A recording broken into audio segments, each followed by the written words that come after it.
মাত্র ১ বছর আগে লাল সবুজের জার্সিতে আন্তর্জাতিক টি-টোয়েন্টিতে অভিষেক হয় তানজিদ হাসান তামিমের।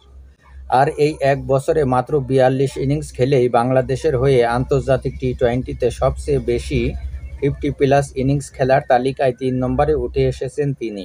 ওয়েস্ট ইন্ডিজের বিপক্ষে দ্বিতীয় টি-টোয়েন্টিতে ৪৮ বলে ৬১ রানের ইনিংসের পর গতকাল শেষ ম্যাচে খেলেছেন ৬২ বলে ৮৯ রানের অনবদ্য এক ইনিংস।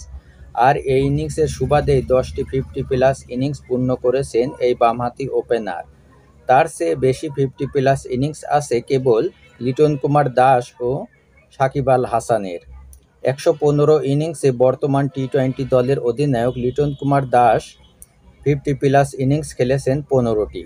অন্যদিকে সাবেক বিশ্বসেরা অলরাউন্ডার দেশের ক্রিকেটের পোস্টার বয় সাকিব আল হাসান ১২৭ ইনিংসে 50+ ইনিংস খেলেছেন ১৩টি।